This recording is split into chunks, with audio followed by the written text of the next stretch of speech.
of research and in terms of the topic and the importance of the topic.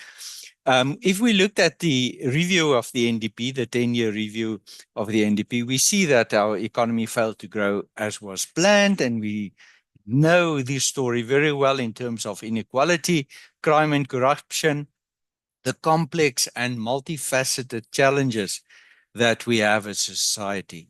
But to address these challenges, we need to do analysis, we need insight and understanding, and this, of course, is the link between research and development. We know historically that research has propelled humanity forward, and for the public services across the world, research is a given, and research in the public service has a wide scope. At the NSG, we also have a research function with a wide mandate from teaching and learning, training needs analysis to theory, as well as the practice of the state. Leadership is quite important, and it is a well-studied social phenomenon, but what is crucial for leadership is, of course, that it must be effective and informed. In other words, it must be evidence-based. So this brings us to the whole notion of evidence-based leadership. Research, of course, contributes to our understanding of leadership. It is crucial to understand what leadership competencies should be, and one of these things that research have highlighted is that leadership need the effective analytical abilities to be able to make decisions. So, so effective decision-making need to be informed. And this is obviously then based on data gathered using appropriate research methodologies. So the results of research emphasize the following: the importance of value-based leadership, well-informed leadership, such as authentic, ethical, and servant leadership. And again, it brings us back to the notion of leaders being well-informed, and of course, the notion of making decisions based on good quality evidence. But research and quality evidence is associated concepts. Evidence-based, of course, and evidence-based decision-making is about the knowledge that is research-based. The cumulative research results in specific areas, and they, of course, provide answers to specific questions. So the difference here is research quality refers to the scientific processes, whereas evidence quality is about the trustworthiness and judgment of research results, as well as its scientific processes. And I say research results because it's usually various sets of results that could be regarded as quality evidence. So how can we trust and have confidence in evidence? Well, it depends on how robust research was, if proper analysis occurred, and of course, how research synthesis was reached. The logic, the flow, and so on, the way the deductions was made, the dialectics, and all of these issues becomes quite important. The rigorousness, comprehensive sources used, and so on. So if we have to identify criteria for evaluating or rating the strength of evidence, it is three things: quality, quantity, and consistency. Quality is the adherence to scientific processes. Quality is the extent of studies. Was various studies conducted? And consistency, of course, is the evenness and regularity of findings. Do we have several sets of findings that concur? So I'm not going to say much about the quality of research. We all know the quality of research and the importance of doing proper research, proper methods associated with research, processes of inferential reasoning, transparency, independence, peer review process, and so forth. What I would like to highlight, though, is what public service researchers said about their environment. And this is from a research document we compiled quite a few years ago. If I'm not mistaken, it was around about 2017, 2018. And public service researchers basically said that the infrastructure is lacking. their function is not protected. They said that research units in departments has become dumping grounds for people that could not work in other functions. They said that the public service, in their experience, is good in monitoring, but not in evaluation. They said that research results are often not used because it might be seen as a threat to managers, or the selective use of research results occur because of the fact that people might not like the results that they have been given, or that emanated from research reports. Then the criticism also was on the heavy reliance of e-sources, and the fact that these sources are often not verified by public service researchers. Then, of course, the notion of compliance versus research ethics, the use of so-called spin doctors. So you get researchers to do research for the public service, but they kind of give you the results that you want. And we've seen that with skills audits. Skills audits actually being very poorly done. Why? Because the researchers that do the skills audit do not want to give results that the department don't like, and they want their check, and of course they want to work again. So they give the results that suits the requirements.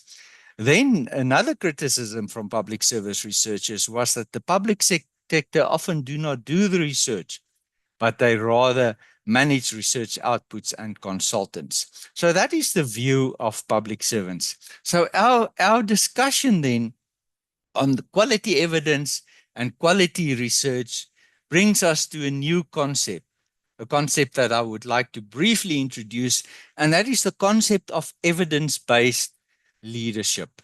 So what is evidence-based leadership about? It is concerned with the practice of using quality evidence.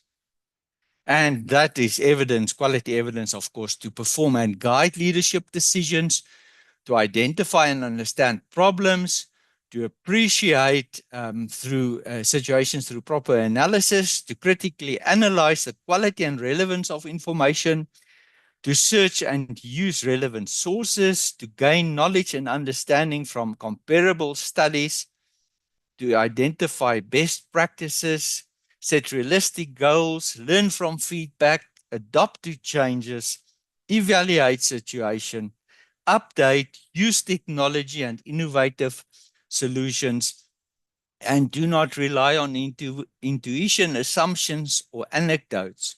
Rather rely on data, facts, and logic.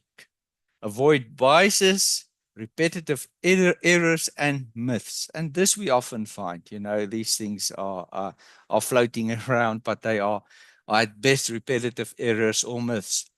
And then the notion of improving leadership skills for leaders to learn then from a large body of research on leadership. So this concept that I would like to introduce here briefly is the notion of evidence-based leadership, and this is what it entails. Finally then, Mr. Malala, facilitator, I would like to just say a few things in conclusion. Research contributes towards creating a public service that is more attuned to the needs of citizens, and which espouses to the higher aim of creating an enabling environment for effective and efficient service delivery. Evidence-based decision-making therefore require quality evidence, and quality evidence can only emanate from quality research. Research need to be more influential in the policy development process in government. But if I may go back in history and in philosophy, what is of relevance is the so-called Platonic notion, the notion of Plato, saying that we need to understand that government is not just a piece of machinery, but its quality and essence is determined by the individuals that constitutes it. So what does that mean?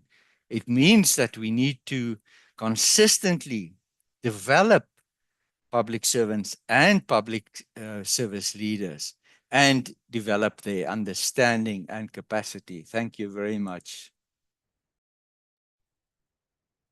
Thank you, Prof, for a very noticeable welcome. But indeed, Prof, research plays a crucial role in supporting policy formulation by providing evidence-based insight and information decision-making process. In addressing the triple challenges, poverty, unemployment, and equality, the current seventh administration, based on Government of National Unity, have emphasized research in influencing its policy formulations. So it's well understood, Prof, the issue of really public sector research-based. Colleagues, this session is different from any other session that you have ever attended. I have 4 professors. All of them are going to be questioned. They have 2 questions each. They will elaborate on that. Because this is a roundtable, we don't have presentations, because I've said to the professors, I will want to dwell on their experience more than ever. But also, this to me is a precursor of a bigger picture that we must build in the coming financial years or in the coming year, where we'll have a fully functional 2 days research and knowledge management conference. If according to me, I can convince the powers that be. But here are the professors that we have today. We have Prof. Maokadi Kotla, we have Prof. Magdalene Fombat, we have Prof. Ike Shangwani, we have Prof. Nelly Maybeck. Their bios are available, colleagues, on the posters that have been posted. So I won't read their bios. Otherwise, if I read their bios, will take another hour or so, because these are well-learned people. So colleagues, what will happen now is I will call out the professor and ask a question, and in that mode. Sorry, colleagues. So we'll start with Prof. Dikotla. In noting, colleagues, is that this roundtable is based on research and policy making in advancing the 7th administration priorities. So all questions, I'll ask one question each for each professor. The first question that I'll start with will go to Prof. Dikotla, and then I'll go to Prof. Fombat, I'll go to Prof. Aiklongwane, then I'll go to Prof. Nelly Maybeck. Then I'll repeat the other questions in that sequence. The questions are different, but they are somehow interactive. So let's start with Prof. Dikotla. In noting and in taking into consideration of the roundtable, what is the importance of collaborations, specifically in research? If you may dwell on that and give us the specifics and maybe the models of collaborations. Thank you, Prof. Dikotla. You may come through. And also, colleagues, I ask from the professors, because we are live streaming, that if it's possible, please put your camera on, and so that when we live stream, they don't just see a blank screen. Thank you. Prof. Dikotla, are you ready?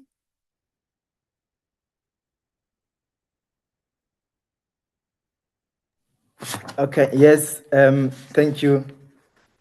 Do you want me to repeat the question, or have you got your question? No, I think I got the questions. Thank you, sir. You may proceed.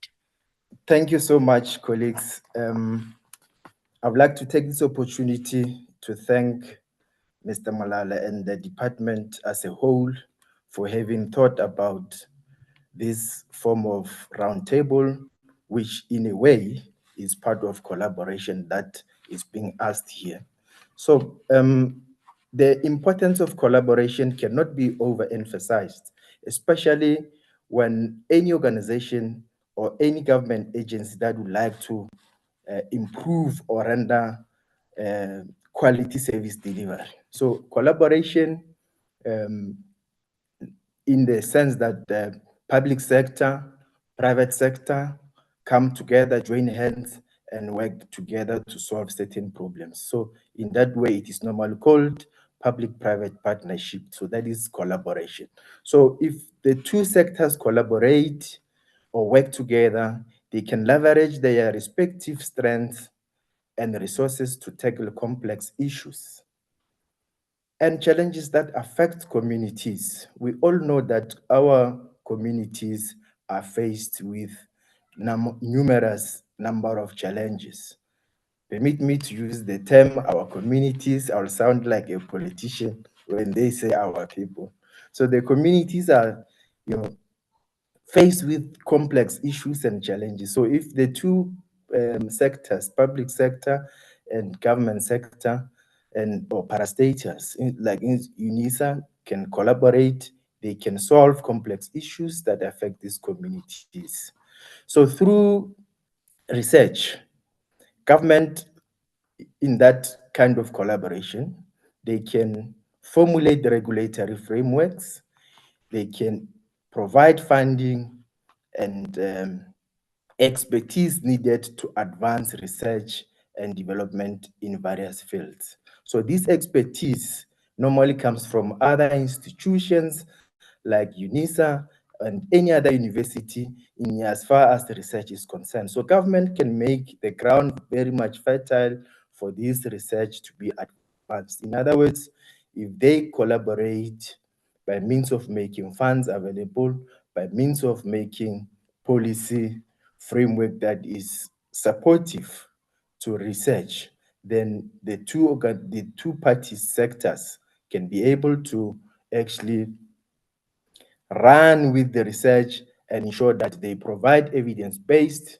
as Prof. Potgieter has indicated. So with the research that can be done through collaboration, the private sector can contribute their technical know-how, their experience, their innovative capabilities to create products and services, and in the specific context of government, to provide efficient and effective service delivery that meet the needs of the communities, our people again.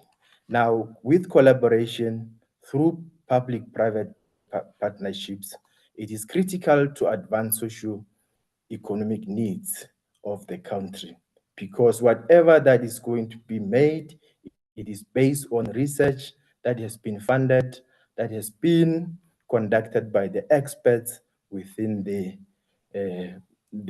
higher the institutions of higher learning like UNISA, UJ, UP, you name them.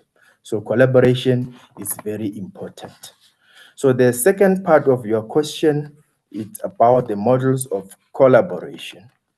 So the are numerous number of models that may be used, but I found the two main ones that, in my view, cover the whole forms of collaboration. So any organization that would love to enter into collaboration, they may need to understand that they may have open or closed collaboration.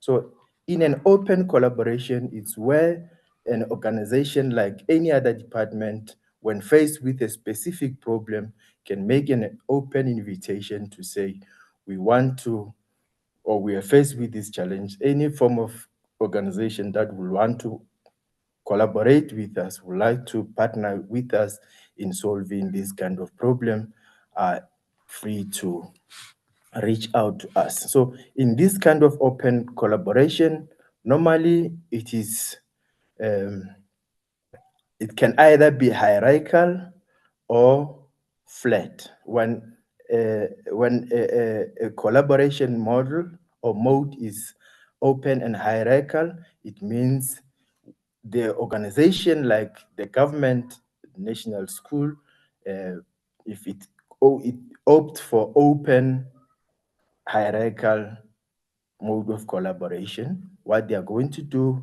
they are going to invite the collaborators, yet they remain in charge because they are the initiators of collaboration rather. So in this form of collaboration, it is open for organization. The advantage it is that many organizations will come on board and they will be able to source the most expertise in the field. But it also has its own disadvantage when people who are experts may not have time to actually attend or respond to open invitations as opposed to closed invitations. So in this case, they may have number of partners, but these partners, it may take them a long time to select the best out of these open and hierarchical. So if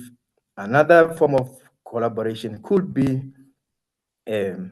closed and flat collaboration. Closed and flat collaboration, it is form of collaboration mode where a particular organization like the National Government School invite UNISA to come and collaborate with them on a specific aspect to conduct research on poor service delivery or on perceptions of the staff in the department. So in this case, the department at hand would have identified UNISA as one organization that has got the expertise. So this is closed collaboration and remains hierarchical as well. So as they have identified particular organization, then they dwell more on it and they do not deal with other organizations. So that is called open and hierarchical mode of collaboration. So we also have collaboration that can be open but flat. Flat means the collaborators, as and when they've been invited, the department that initiated collaboration, it remains the same as other organizations that have been invited. And in this case, the disadvantage is that they may not be a leadership, because if you are on all equal footing, you've got the same authority, you've got the same power, so things may not move because there might not be anyone who can provide a leadership in as far as collaboration is concerned. So it is important for any organization that seeks to engage in collaboration to assess the mode of collaboration and check which one suits their need. So if they've identified a specific organization, it means they may be advised to follow open and closed and hierarchical mode of collaboration. So there is no size fits all. Each type of collaboration has got its own pros and cons. But in my view, if I were to advise, if I were to give my personal view, as this is a round table, we don't need to leave things hanging. I would suggest that the most important form of collaboration or model that may be used could be closed and hierarchical mode of collaboration. The reason I'm saying this is that because each and every organization knows their needs. And once they have done their research and they're convinced that organization A is the one that is more relevant, it is knowledgeable, then they should then approach and move on with the organization to collaborate and solve specific issues that are facing that particular organization. Remember, I've indicated that one of the main issues is to solve or tackle complex issues facing the organization. So all these forms of collaborations are correct. It is only the context that will dictate which form of collaboration and model to follow. Thank you, Program Director and colleagues. Thank you so much, Prof. Dikotla. Indeed, your view is noted. I think indeed open and close collaboration, we'll be looking into that basically based on the output actually of what the policy formulators will want us to go. But of importance is in the coming or in the GNU formation, research remains the important aspects of driving policy formulations. Colleagues, let me remind colleagues that you can only use the chat to ask questions. We have asked the professors to look into the chat and respond to your question. Right now, colleagues, let me call upon Prof. Prof. Fombat. Prof. Fombat, are you ready for your questions?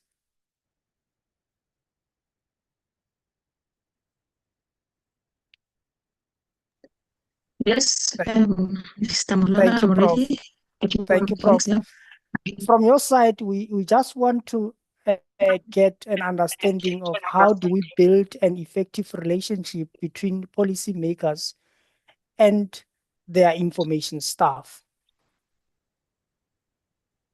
And the second question, maybe to go with that, is what are the strategies for effective engagements in your own view? Because we want to know, because if you say GNU is going to be driven by research, that means you have a proper information staff on your side. Thank you, Prof. The time is yours. Thanks so much. I'm going to respond. Thanks for the question. Because of my, I think I will have to switch off the camera because of. Thank you, Prof. I can You see, can switch off the camera so that the bandwidth becomes better. Clearer, yes. Okay, thank you for that. At least you see my face. Yeah, no. Okay. So I want to thank you for this opportunity and just to build on what my colleague has just presented and what Professor Butiaga just introduced to us, that research is very, very important for development and realizing the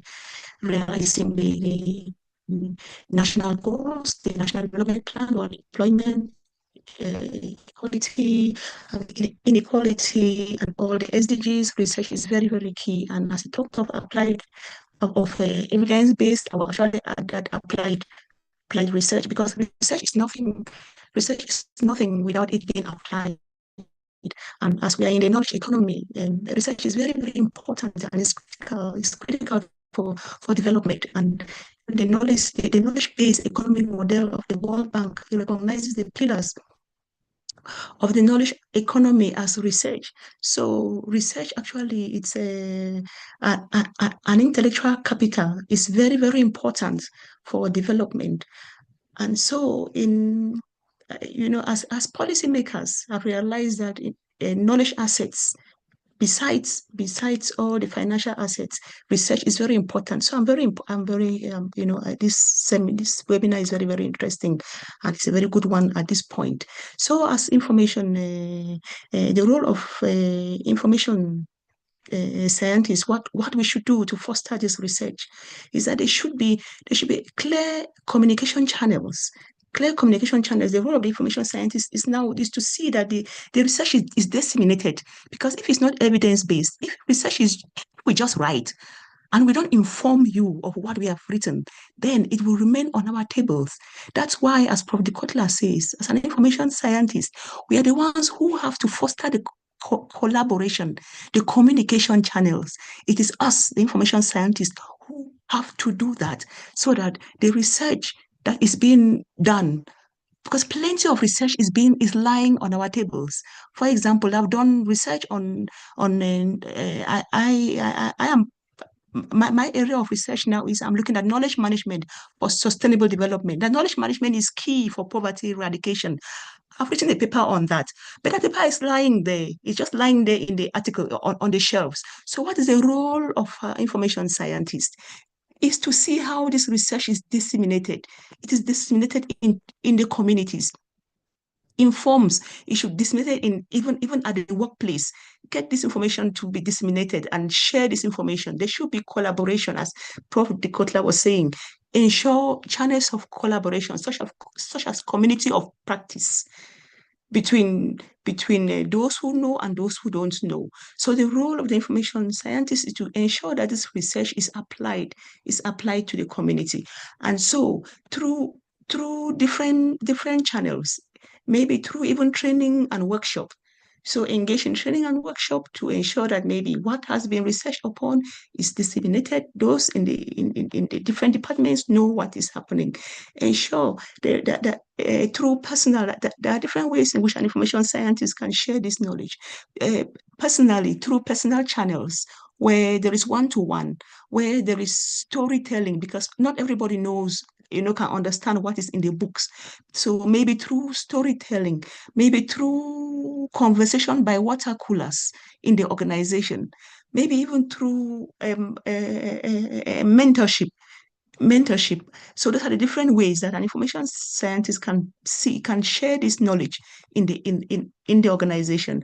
And they can also use technology through maybe social media platforms, look at other technological ways in which all the research that is being done is being shared so they can inform policymakers. As I'm saying, from the premises that research is important, we need evidence-based research, we need applied research. So leaving it on our tables and in our bookshelves for the sake of research will not. So the information scientists have to be very proactive in this role to ensure that every research is being shared. Is being shared, and there's collaboration through different channels. So that's a very important role of the information professional. And as I did mention that there are several ways in which this can be done. It can be shared maybe through the intranet, through internal staff exchange programs. You try to see how you can share this information through collecting best practices from different organizations and see how you can come to your organization and inform decisions through benchmarking, through maybe organizing even the organizational memory, and through implementing even some collaborative tools and ensure that there are even policy networks. So it's through the personal level and through the technology level. So the role of the information scientist, so to see that research is not just on the table, but is shared through these different techniques. But for that to be done, they should be collaborative. There should be collaborative policy making. They should work together with the leaders, as the keynote speaker said. The leaders should support this process. There should be a culture. There should be a culture in the organization that encourages this collaboration and knowledge sharing. There should be a culture that encourages the opportunity for training and workshops, that research should be shared, and there should be trust. There should be trust and credibility. And the information scientist should understand the role in the policymaking process. And also the policymakers should also appreciate the value of accurate and timely information. So in a nutshell, that is, I am saying that a research, yes, in this knowledge economy, it's very important, and it's only through research, because people perish because of lack of knowledge. People don't know, for example, we're looking at climate change. There are many things that the mothers in the villages don't even know they don't even know that there's even climate change. They don't know the strategies on how to avoid maybe climate change, and climate change is causing, it is key to all our developmental challenges, for example.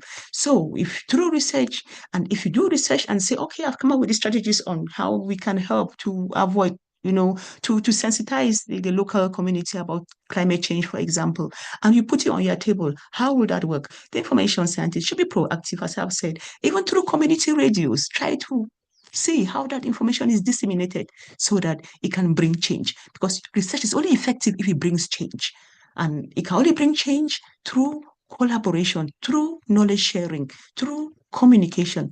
And the information scientist in an organization has a key role to play, but leaders have to support the information scientist. Thank you so much, Chair.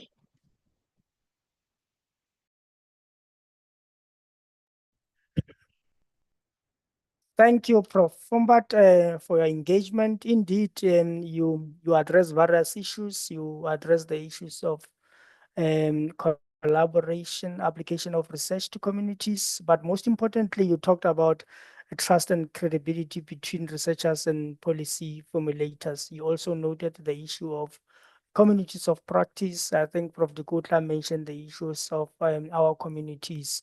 Remembering the author of Situated Learning, eating, when he said communities of practice are a practical way to frame the task of managing knowledge, indeed. Let's continue, colleagues. I think then I will then call out Professor Maybeck. Professor Maybeck, your question, and I'm going to post two for you, which you may respond right away. The one is, how best can researchers tailor make their communication to the policy makers? You will see a continuation of what Prof. Bombard have touched on, but we just want to know further how can researchers tailor make the communication to the policymakers, and what effective formats can the researcher use to communicate their results. Indeed, talking about trust and credibility, we'll want to know how how effective format can the researchers use to communicate their results. Prof. Maybeck, the time is yours.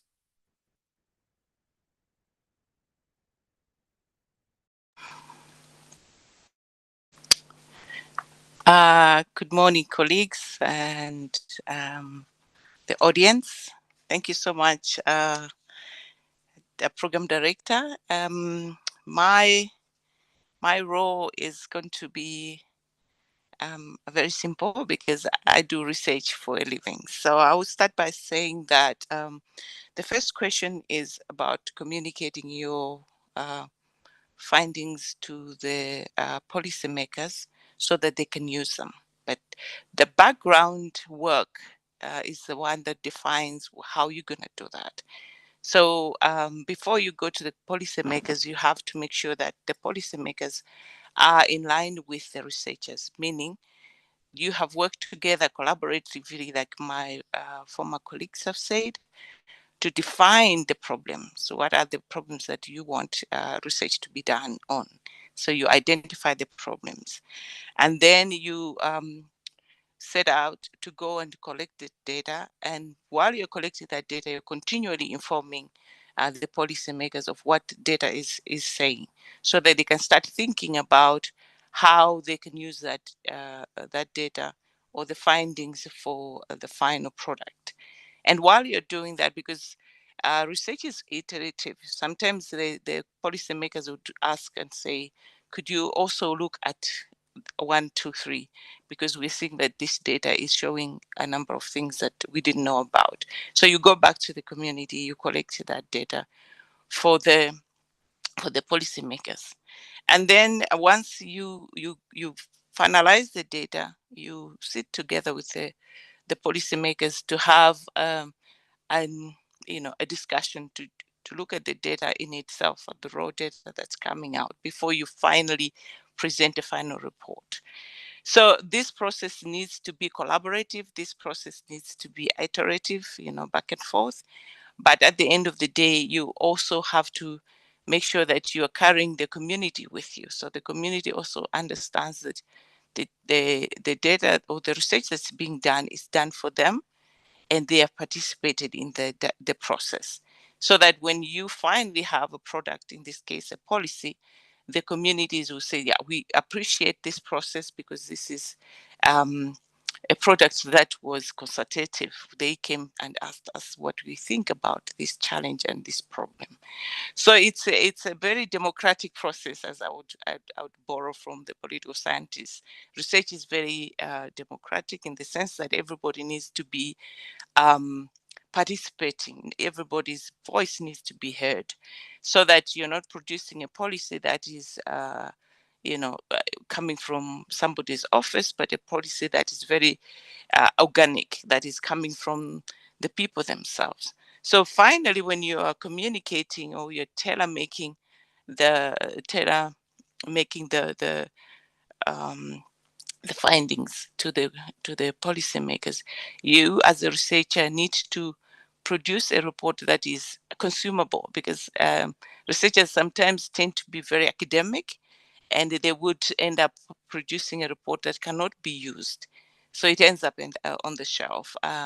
But you want that you want to have a product that ends up being used for the needs of the people that you did research for.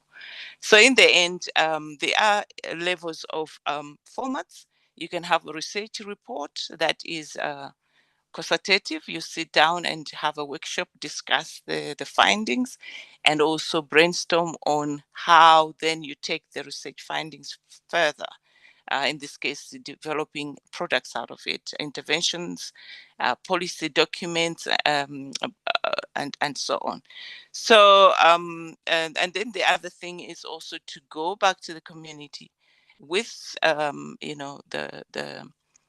to go and report to the community about what you have found. So that format, it's also collaborative. You need to bring in all the key stakeholders to come and present the findings, but also to allow the community where you collected information from to, ask questions and say, so after this, then what? What are you going to do about it?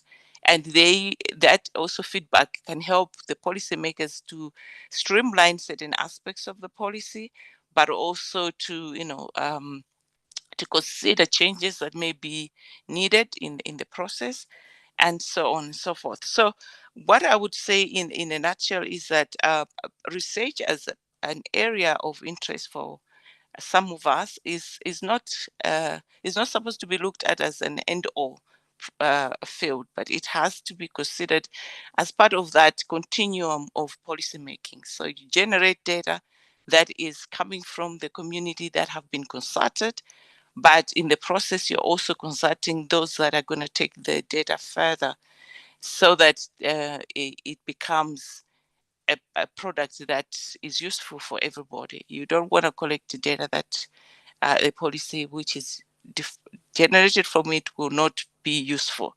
So these days there is what they call co-creation. It's a nice way of saying we need to do this together. It's allowing people to participate in data generation, but also in policy development, so that when the policymakers are creating interventions, they are creating interventions that have been consulted on, and not something that is just coming from officials from the government or other stakeholders. So the process, because of the fact that it's been collaborative and consultative, the communication would be very easy because everybody has been on board with the whole process. So essentially what I'm saying is that we have to kind of take ourselves out of the box on how we have been doing business, to take it back to the community and say, we are looking at these problems. Are these your problems? Because we want to intervene, produce policies that can help intervene on these challenges or mitigate these challenges. So at the end of the day, you are saying that people should feel that they've been heard. And then you as a policy maker or a program, developer, you are doing something that you are sure that it will change the life of the people. So when you're communicating with these different levels of the people, you are communicating at the level of we are in this together. So it's supposed to be very participatory. It is supposed to be communicated without a lot of challenges in understanding what's going on. So Mr. Program Director, my concluding fact is that what we are trying to achieve as researchers and policymakers should actually be geared towards development, and development for who, development by who, and with who. And that is what we are trying to do. So eventually when you try to communicate these findings, you'll find that everybody understands where it's coming from, where it's going, and what the challenges are, so that you can polish up whatever is outstanding and people are happy about it. And I think that's where I can stop for now, and hopefully I have created quite a bit of curiosity to ask questions. Thank you. Thank you, Prof. Indeed, you have created curiosity. The mere fact that you address the issues of research that is consumable, which in most cases, indeed, we in the public sector view researchers in academy with skepticism, because the findings sometimes become difficult to read and implement. But I like the fact that you mentioned that in its nature, research is very democratic, and the issues of practicality come into brainstorming, and issues of co-creation in terms of policy development as influenced by research. Indeed, Prof, you did address various issues that I believe audience will be able to ask questions on. Colleagues, as we continue, I just need to check whether Dr. Hlongwane is managed to log in. If Dr. Hlongwane, you have managed to log in, please say hi so that I can post the question. I know you are struggling with logging in.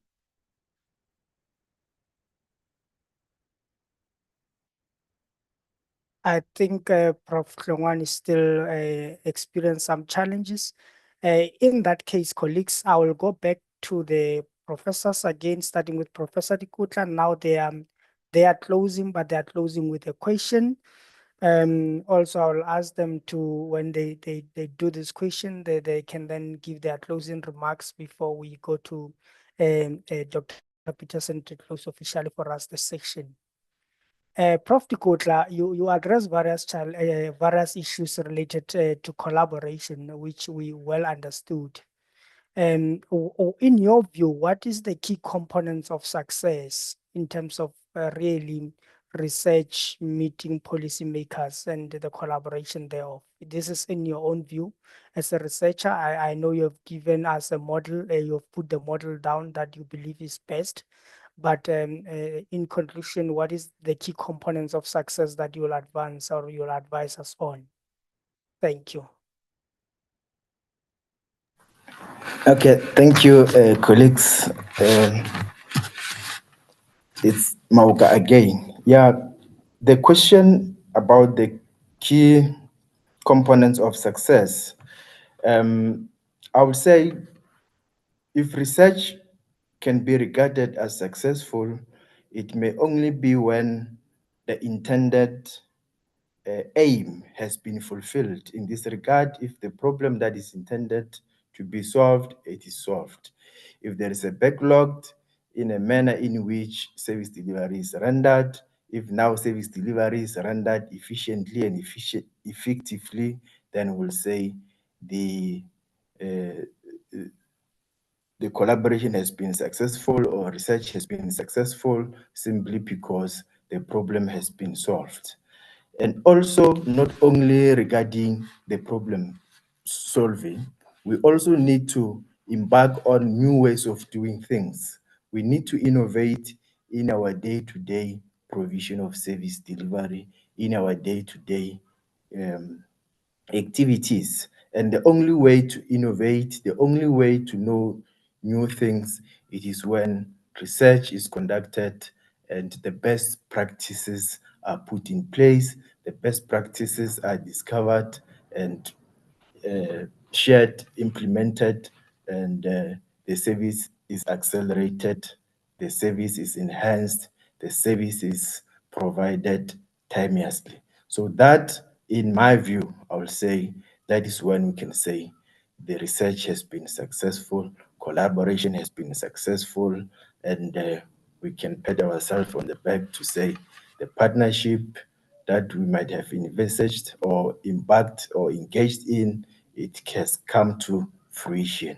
And on that note, permit me to stop here with many thanks and a lot of appreciations. Thank you. Thank you, Prof. Dikutla. Prof. Fombat, the same question resides to you. What are the key components of success in your own view? And as you do that, also do your closing remarks. Thank you.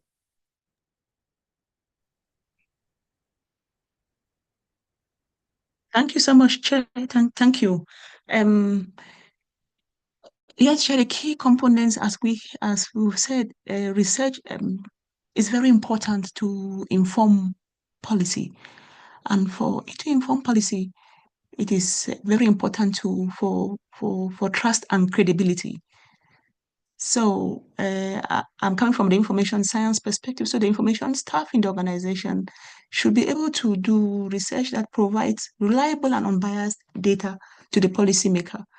And the policymaker should be transparent about their needs and how they will use this information. And then there is need for continuous dissemination of this information. So through training, through workshops, so that information that is gathered, research that is gathered can be shared. Because it's only when research is being shared that it will inform policy, because there's no point that research is done, as I'm saying, that it will just lie in uh, uh, uh, on the shelves or just be in the books. And the information staff should also anticipate the needs of the policymakers and sometimes even provide, relevant data and information before it is even being requested. And it's very important to establish clear communication channels. So regular and open communication is key. It's very good to set up different collaborative tools and ensure that both the researcher and the policymaker, they are accessible to each other. So in conclusion, I am just want to thank for this opportunity, and it's a very nice topic because research is very, very key to achieving all our developmental challenges and realizing our sustainable development goals and our national development plan. It is key because we perish because of lack of knowledge. There are many things that we don't know, and this knowledge research provokes curiosity and it brings about change. It's only through research that we can advance and we can progress and we can add value to, to end our challenges of poverty, unemployment, and inequality, and all the challenges raised.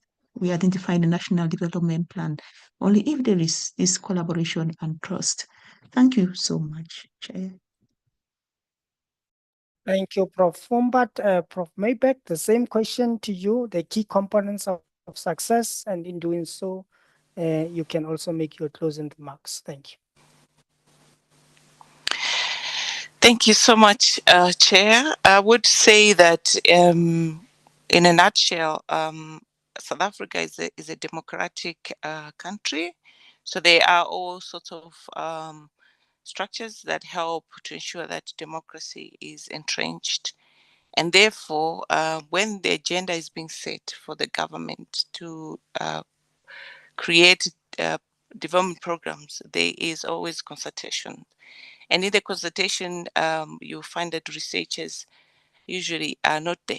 So my suggestion would be that the researchers should be involved at different levels of these consultations so that they can help with defining those researchable topics or ideas to help with the formulation of policy.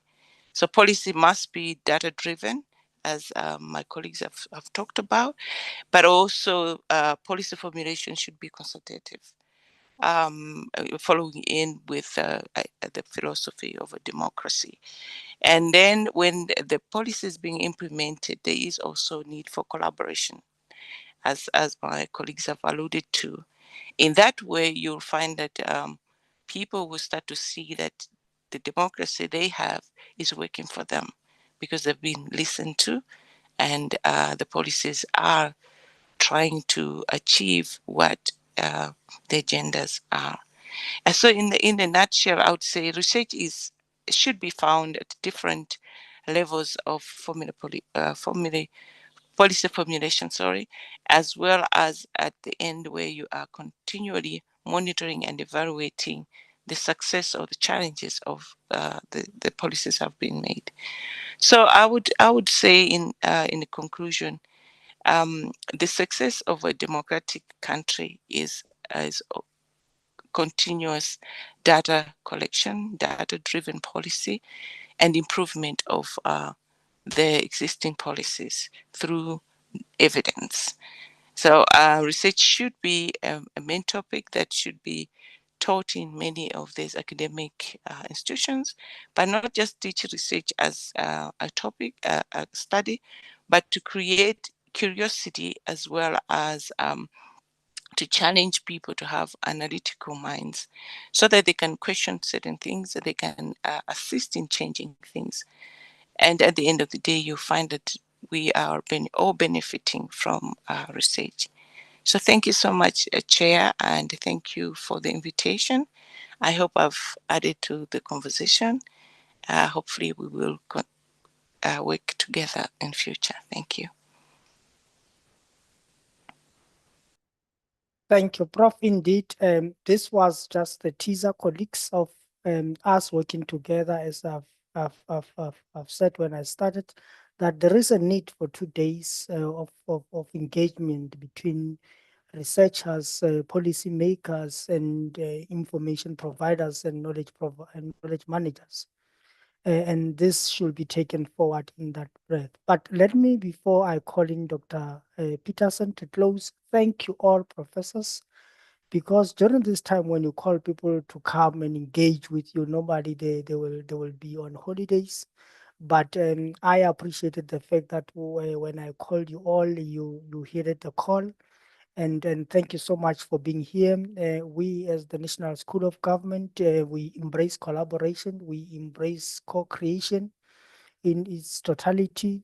So there are also other doctors that join us from the NSG that I will want to engage with out of this platform, so that we take this engagement forward. In this note, colleagues, let me then call Dr. Peterson to close the session. Thank you. Thank you very much, Program Director, and panelists, as well as colleagues who have joined us today.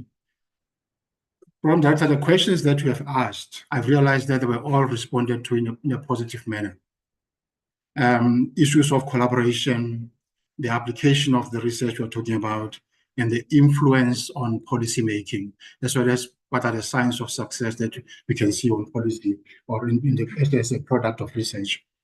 They are positive and they're encouraging, because this gathering happens at a point when it is quite necessary, because it's just before in the first year of the 7th administration, which is the Government of National Unity. And we are aware of the fact that seemingly the priorities would be inclusive growth and job creation, reduction of poverty and tackling the high cost of living, and the building a capable ethical and developmental state. Those are the 3 priorities that we hear are likely to inform the 7th administration. But background to this GNU is also the fact that the results of the elections of 2024 and the other ones of the local government prior in 2021 have all given us coalition governments, which imply that the citizens of this country are saying none of the political parties have the right to run our lives alone. None of them have the mandate to implement their policies. So they want a shared power, a shared policy making, a shared policy implementation. Therefore, what the panelists have indicated here were the important nuggets that were indicating to us that is exactly what should be looked at, that collaboration will be important, like already starting with them now, that communities of practice to implement these policies are quite important, and that there's a need to ensure that research is applied. It is not just gathered for the sake of gathering it and not applying it to inform policy and to inform implementation of it. And clearly, being this uncharted waters of GNU and coalition governments, that implies that all of us are in a learning curve at political level and administration level. There's a need to understand how to collaborate in this setup of coalition governments. There's a need to understand how to sort out conflicts to a point where in the end, the citizens benefit. So if you look at the kind of information that is required, and that other countries who are implementing coalitions are struggling with, issues about how to therefore gauge what the citizens want at that moment and how to respond to it. Now, the importance of research has been mentioned by the panelists, and you then recall that we were actually exposed when COVID hit. With the advent of COVID, we realized that one of the things that had to be done with this quarantining and people off the streets was that it had to be known how many homeless people are there, right? And I'm sure the numbers were known, but because they were not brought together to always be aware of how many people are in the streets, so that you know as to how many shelters you would need to move them quickly in this period of disaster and emergency. Clearly, we were then exposed because we realized that social development had to now start trying to find out the numbers, and their numbers were likely not tallying with the numbers that municipalities had. So that is why it's important that all the time we have this information, this data that Prof. Mybeck refers to, that informs the implementation of policy. And we know that we survived those situations, but there must have been, the chances are there was a lot of sweat unnecessarily. But if we had information in advance, we're able to use it when we need it at a time of disaster, we would be able to manage those aspects. And the other thing is whether the policies that we are going to develop in the 7th administration should be informed by proper evaluation, should be informed by the fact that the evidence that will not be questionable. Why would we want to say that? Is because you look at the current debate about the Bella Act, I think Basic Laws of Education Act. It replaces the Schools Governing Act, right, or the Schools Act of 1995. And when people say policy should be well informed by research, is so that we don't make mistakes even when we make our policies also, that we understand our context very well, that we apply the results quite well. Because in the case of the Schools Act of 1995, if you look at what the Bella Act is trying to address with the issue of language and the powers of the school governing bodies, is simply showing that in 1995, chances are the research did not inform that act very well. The context in which you give the school governing bodies the powers to decide on the language that the students should be taught in was not contextualized appropriately. We had a society that was still divided. Society, the suburbs and the townships that were still divided in terms of race, and therefore it is likely that a particular school would have certain parents dominating the school governing body. And therefore, now that the Act gave them the power to decide on school language, they would definitely go ahead and simply decide on a certain language that suits them. So that is why it's important that our policies are evidence-based, and only research can provide that. And research in this context, that the 7th administration is likely then to need evaluation kind of research studies that are going to be able to help to understand why people reject the previous policies, why people feel like they did not serve them, and why they did not serve them actually, if you look at some of the policies that did not serve the public quite well. And also research can help us to then continue with what worked well. So thanks a lot to the panelists and to people as with your attentive listening, because this can then help us to go further and implement quite well. I am told that there's a need for Q&A, so I'll step for now so that the program director can request Q&A session. Thank you.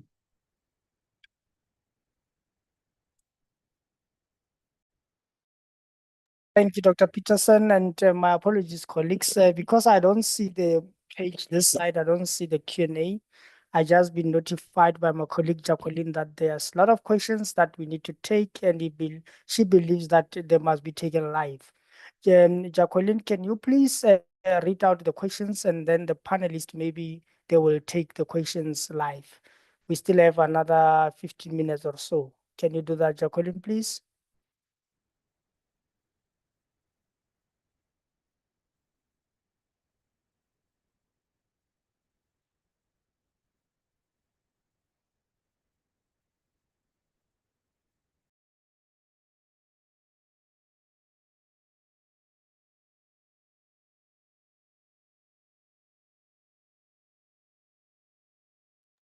Thank you, Mr. Molala. The first question says, from what I've observed, regardless of what quality of expertise you can bring, as long as there's political interference, there'll always be a problem in terms of funding your projects.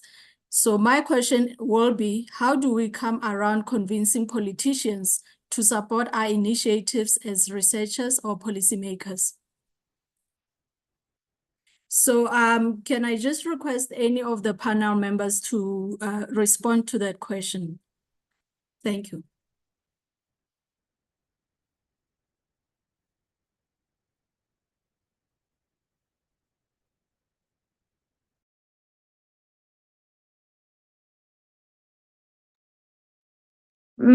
Yes, thank you, Chair. And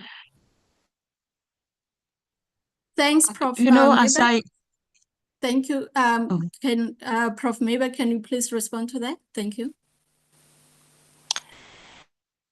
So my take on this would be, it is, as I said, South Africa is a democracy. So if you want to be voted in, you have to impress the voters, right?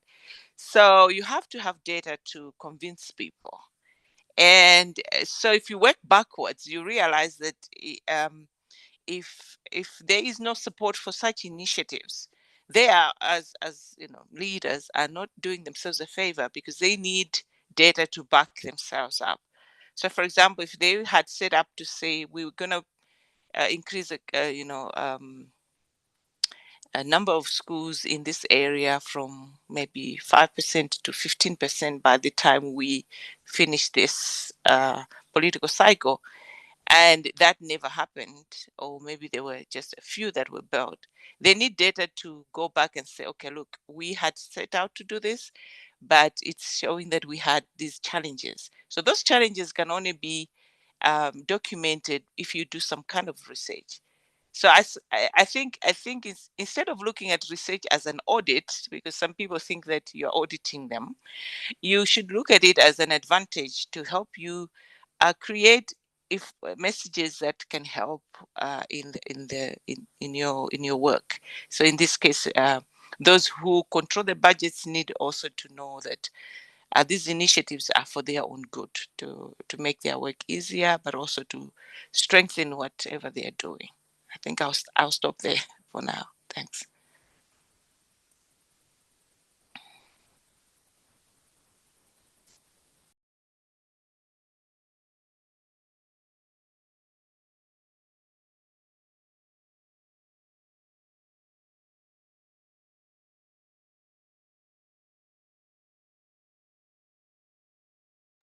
Thank you, Prof.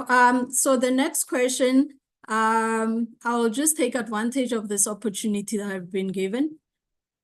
The next question says, how can government, or what mechanisms can be put in place to strengthen research and policy making within the government space?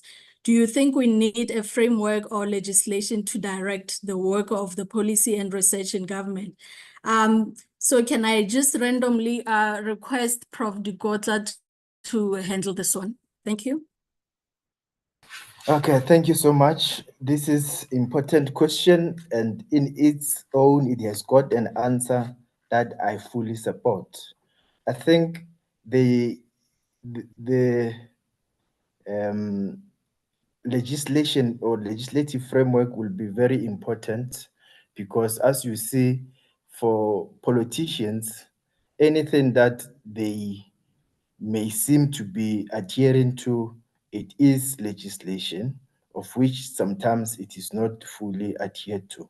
But I think if they can enact or promulgate legislation regarding research framework within the government sector, that will help big time.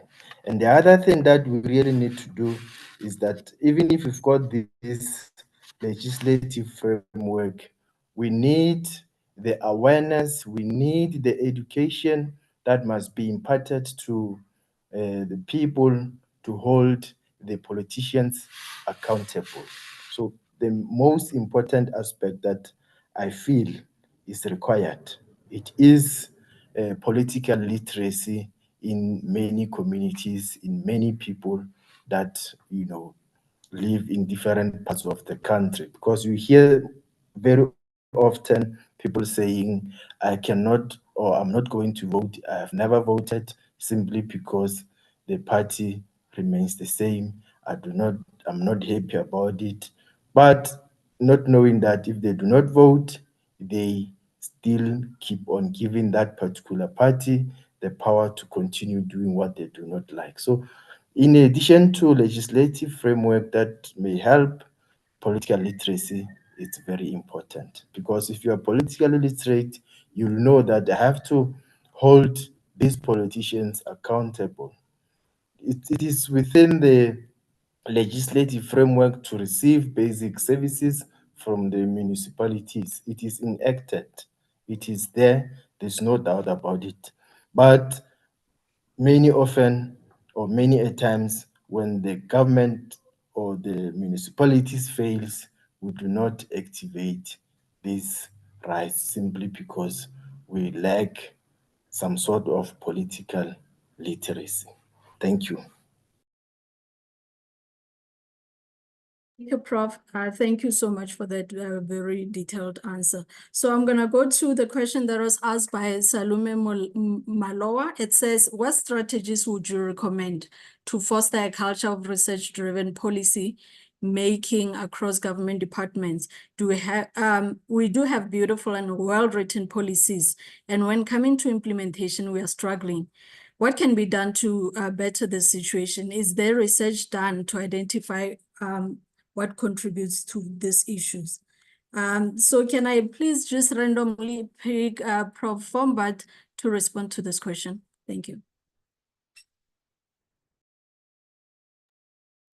Thank you, Chair. Thank you. Yes, a lot of research is done, but there is no implementation. We, at the workplace, we should encourage employees to maybe work together in teams to solve problems creatively. So try to build teams for people with different backgrounds and different departments, so they come together and work together. Maybe we also recognize and reward employees' innovative contributions, because maybe it can motivate employees to continue to think outside the box, and it might also foster curiosity. And also set clear goals. Research should be a key priority in the institutions, in the departments, clear goals about research. And employees should be transparent maybe about their thoughts and feelings, so that everyone feels really comfortable, and communicate, and clear values should about research, and the core values of the organization should be communicated, and a culture of in the collaboration and mentorship, it's very important, and even acting on feedback, constant feedback, what is happening, it's also very, very important in the organization.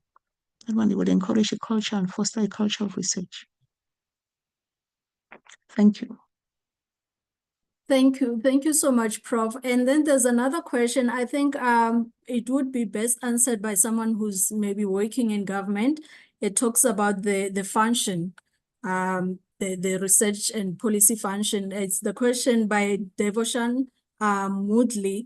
Can I please request Dr. Peterson to respond to it? It says, do you think that there should be a separate function for research and policy, or should research and policy be included within divisions within an organization? For example, each division comprises of specialists within the division, and research is conducted by the specialists.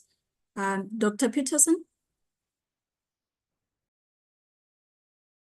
It's difficult because it's a structural question, and quite often the issues of structure are better informed by purpose first. What's the purpose? Therefore, we can then justify why a structural issue like that has to be implemented. But I also read it as the question that says, how do you make sure that research is inherently part of the business of any organization? And I think even from the early administrations, that has been seen as important, because if you look at the role of DPME, Department of Monitoring and Evaluation, that is, yes, the Department of DPME has a role of not only of monitoring and evaluation, but also of research. And so it places that at the highest level, and therefore justifying why organizations would have to have functions of research and knowledge management in their institutions.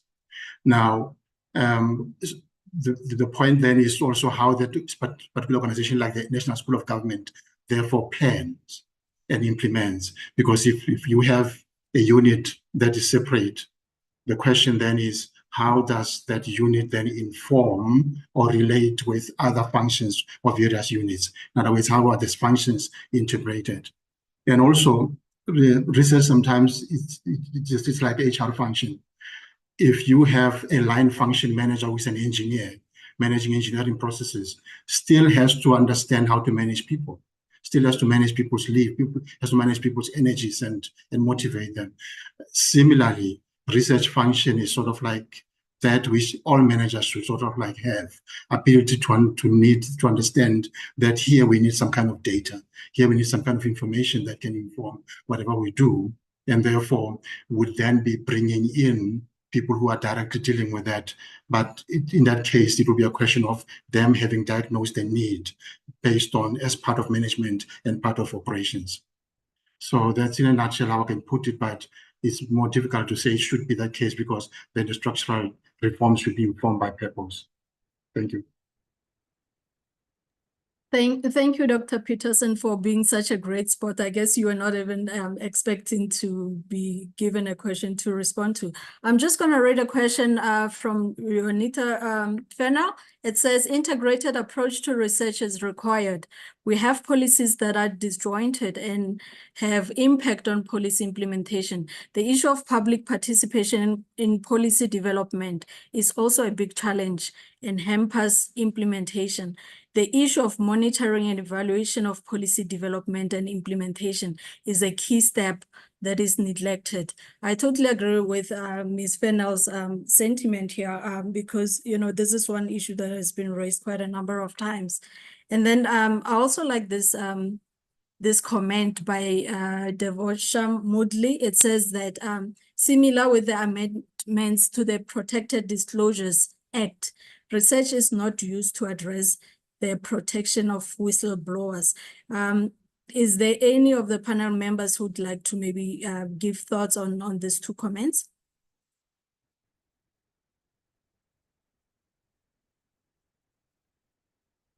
Or any of the questions that you feel we may need to be addressed before we round off the session?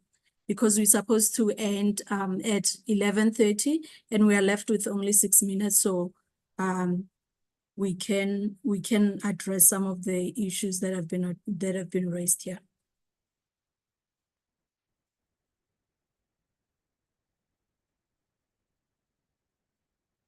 Oh yes, there's another question that has just been posted here. It says, what are the best practices of collaboration within research institutes in government?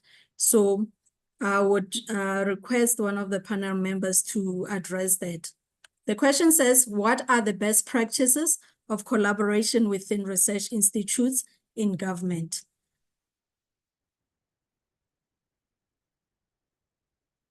Anyone willing to maybe attend to that? Yes, Prof. Dikotla. Thank you. I would like to speak from evidence point of view, but from where I'm seated, I cannot think of any evidence-based research that has been conducted to back what I'm going to say. But my understanding regarding the collaboration between government and research institutes, it may be that the best practices could be based on the needs and the problems that are faced by the institution that needs research to be conducted on their behalf. For instance, if the national government school has got a problem, they may reach out to a specific organization, which goes back to the models of collaboration, which I've mentioned that we've got open and hierarchical collaboration. We also have got closed and flat collaboration model that may be utilized. So based on these models, it is upon the organizations that need to engage in collaboration to assess their needs analysis, to assess their, issues, challenges that they are faced with, and try to find the best possible model that will really suit them. But as I'm saying, there's no evidence-based research that I can say this is what I've seen, but these are the models that have been proven to be working in as far as collaboration is concerned. So I think any organization that would like to engage in collaboration may consider these forms of models, then they will find their way through the collaboration. Thank you. Thank you so much, Prof. I'm just going to apologize in advance, but I'd really like Prof. Dian to maybe address this question. The question by Enithema, it says, how do you suggest that we ensure that research that is there is institutionalized into government planning from national government to local government sphere so that it becomes a formal way of planning and decision making? Prof. Potgieter?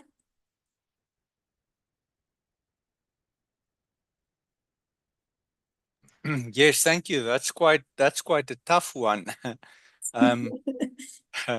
The short answer and the honest answer is I do not really know, because the challenge is always for research to be taken notice of, firstly. Secondly, before I venture to an answer, is looking at what public service researchers said the challenges are that they face. And I would just like to reiterate the fact that they say that that research and research results could be seen as a threat.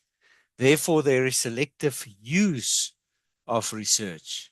The fact that that research units are often dumping grounds for officials. So the notion is not that you necessarily want quality research to emanate from it. The fact that a lot of monitoring occurs and not really sufficient evaluation. And then the fact that that researchers, specifically researchers which are appointed for consultants by government, often act as spin doctors, and they kind of give the type of research results that that it seems that the institution or the individuals that requested the research want. So what do we then have left?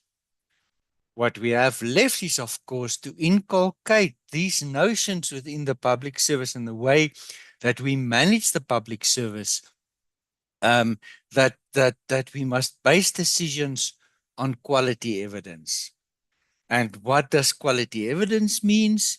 It means that if our evidence is quality evidence, it must be research-based, but it must be the evidence produced through cumulative research results.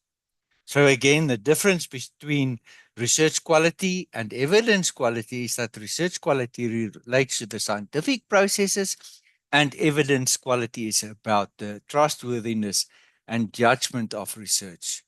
So what's the criteria therefore for evaluating the strength of evidence? It must be quality, it must be quantity, various studies, and it must be consistent results. So as researchers, we must never stop giving this message. We must give this message over and over again, and we must do it in many ways, like Mao Zedong said about the mobilization processes. It is to repeat things over and over again. The final thing that I can offer, of course, is this kind of model that I tried to introduce, the model of evidence-based leadership. And that evidence-based leadership should become part and parcel of the way in which leaders operate, that leaders have respect for that. Because we know, and research have shown us that that the importance for leadership in these days is to be value-based, and that leaders, in terms of their competencies, a crucial competency they require is analytical abilities to be able to make effective decisions. And that takes us back to effective and informed decision-making could only be based on data gathered using appropriate research methodologies, quality evidence. Thank you very much. Thank you so much, Prof. That was really, really informative. So due to time constraints, we're not going to answer some of the questions. We will not have an opportunity to address some of the questions that have been posed here. Specifically this one from Dawn Tateni. And then also there's a comment, maybe I should just run off by reading this comment from Miguel Lindingwani. It says, just a comment, Einstein said that the challenges we are facing today is what we want to use, the same minds which created the problems to solve the problems. I trust evidence-based research will definitely help in solving the community issues we are facing in our country. Creating a community of practice also is very key to improving collaboration of different stakeholders. So yeah, on that note, I'll just hand over to the program director to officially round off the session. But I believe that this is a conversation that will be continuing. As the program director had initially indicated, we will have an opportunity to continue the discussions, maybe from next year onwards. So let me hand over to Mr. Molala to close off. Thank you. Thank you, colleagues. I can see Dr. Dikotla, your hand is up. Is this a legacy hand? I think that is historical hand, not a problem. Okay. Thank you. Thank you. I've given Dr. Peterson the powers invested in him to close the session, and I must say, colleagues, that this was co-creation working, because I forgot the most important aspects of this workshop, of this roundtable, being questions. But I'm happy that we dwelled on them, and I'm very happy that this generates lots of questions. But as I've said, and I'll still say this, we'll have to engage further on this topic. It's a very important topic in Government of National Unity and going forth in terms of us as researchers, information scientists, knowledge managers in influencing how the government output becomes. Dr. Peterson, please forgive me for stopping you in the middle of your closing remarks. Please continue and close the session. Thank you. Thanks, Prof. Director. Indeed, I was already done. It's just that in closing, the best would be to just highlight some of the general aspects that were raised that I think are important aspects that can inform us or help us in future. And that is Prof. Dikotla indicating the importance of public-private partnerships, especially saying the open collaboration is also important. And in government, we are allowed to do the sourcing in such a way that unsolicited bids are allowed also. So we should be open to such developments of new ideas around research. Prof. Fombad mentioned an important aspect around communities of practice. Not only outside public sector, but within public sector, we should do that, because only when we collaborate as communities of research and knowledge management can we be able to help one another understand or know about some research that is done that is maybe lying low without being used. So that's an important aspect around communities of practice. And Prof. Mebek made an important aspect saying success of a democratic state like ours is data and evidence. And we know that when we look at the rankings of the world about the research outputs as well as the Human Development Index, that South Africa quite often we are in the middle, we are below the best, and the best would be countries like the Scandinavian countries, USA, China, Japan, you name them. Those are the countries that tend to lead, and therefore when they lead with research, they are likely to also to lead in other aspects like development of economy, as well as the success of the nation. So those general aspects, I think, are guiding us properly.